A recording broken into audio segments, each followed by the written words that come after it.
اعوذ باللہ من الشیطان الرجیم بسم اللہ الرحمن الرحیم۔ حج کا اتہاس کیا ہے؟ حج کا تاریخی پس منظر بہت پرانا ہے۔ حج کی تاریخ کا دلچسپ واقعہ قرآن کریم میں موجود ہے۔ حج کی تاریخ ہزاروں سال پرانی ہے۔ اس روئے زمین پر اللہ تعالیٰ کی عبادت کے لیے پہلا گھر کعبۃ اللہ ہی بنا تھا۔ مکہ مکرمہ شہر خانہ کعبہ کی وجہ سے ہی فضیلت کا حامل ہے۔ کعبہ شریف کا وجود دنیا کے وجود میں آنے کے وقت سے ہی ہے۔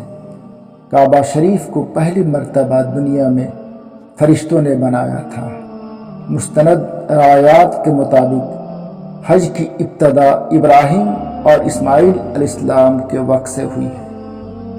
اس کے پہلے حج کے بارے میں دنیا کی تاریخ خاموش ہے۔ خانہ کعبہ کی تعمیر کا واقعہ۔ جب سیدہ حاجرہ علیہ السلام کے ہاں اسماعیل علیہ السلام پیدا ہوئے تو ابراہیم علیہ السلام کی دوسری بیوی حضرت سارہ علیہ السلام کو بہت غیرت محسوس ہوئی۔ انہوں نے سیدنا ابراہیم سے مطالبہ کیا کہ یہ مجھے نظر نہ آئیں، تو سیدنا ابراہیم نے اپنی بیوی حضرت حاجرہ اور ان کے بچے حضرت اسماعیل کو اپنے ساتھ لے کر چل پڑے اور انہیں وہاں ٹھہرایا جہاں آج مکہ مکرمہ ہے۔ پھر ان کو وہیں چھوڑ کر واپس سید حاجرہ کے پاس چلے گئے۔ سیدنا ابراہیم علیہ السلام بعد میں ان سے ملنے اور ان کی خبرگیری کرنے جایا کرتے تھے۔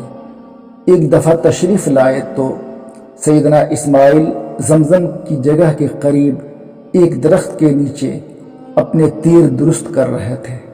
جب انہوں نے اپنے والد محترم کو آتے دیکھا تو لپک کر اٹھے۔ دونوں ایک دوسرے سے گلے ملے اور محبت اور پیار کا اظہار کیا۔ پھر سیدنا ابراہیم اپنے بیٹے سیدنا اسماعیل سے فرمایا، میرے پیارے بیٹے اسماعیل، اللہ نے مجھے ایک حکم دیا ہے۔ تو سیدنا اسماعیل نے کہا، ٹھیک ہے، جیسے اللہ تعالیٰ آپ کو جو حکم دیا ہے وہ آپ بجا لائیں۔ انہوں نے فرمایا، آپ میری مدد کریں گے؟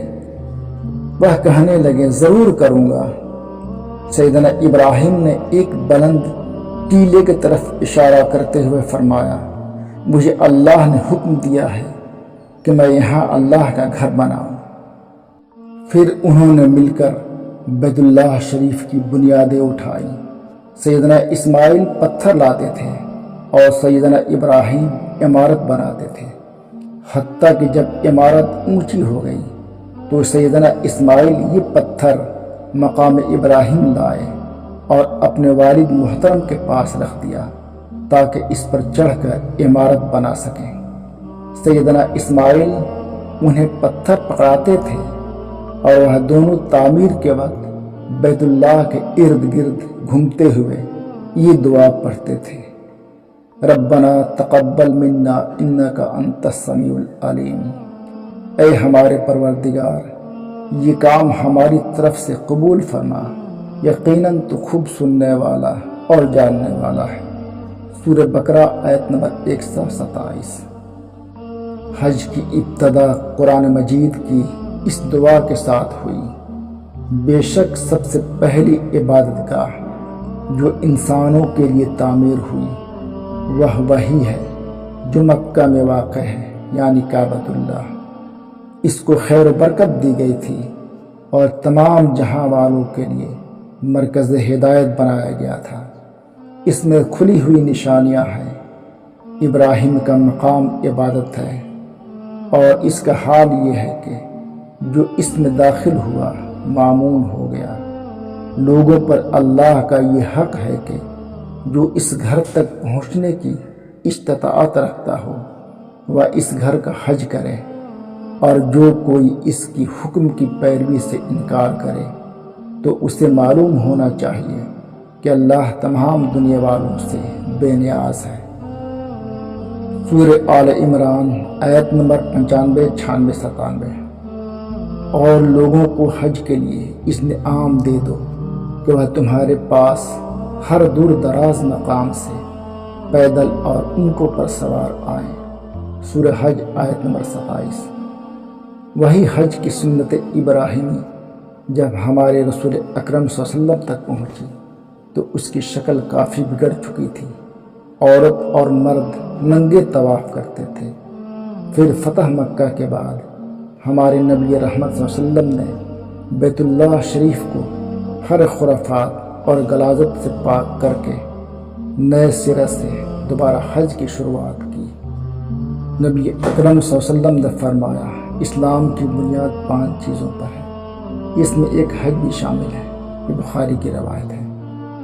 ہر سال ذی الحجہ میں حج منعقد ہوتا ہے۔ جو شخص صحت مند ہو اور مال استطاعت رکھتا ہو وہ بیت اللہ کا سفر کر سکے، اس پر حج زندگی میں ایک بار فرض ہے۔ ہمارے نبی کریم صلی اللہ علیہ وسلم نے زندگی کے آخری ایام میں ایک مرتبہ حج کیا جو حجۃ الوداع کے نام سے مشہور ہے۔ ان واقعات میں سیدنا اسماعیل علیہ السلام کی قربانی کا واقعہ بھی شامل ہے جو حج اور عمرہ کے ارکان میں شامل ہے۔ یوں تو حج کے موضوع پر بے شمار دلائل قرآن اور صحیح احادیث میں موجود ہے، لیکن جس کا ذکر یہاں ممکن نہیں۔ انشاءاللہ دوسرے ویڈیو میں اس پر بات کروں گا۔ وآخر دعوانا الحمدللہ رب العالمین۔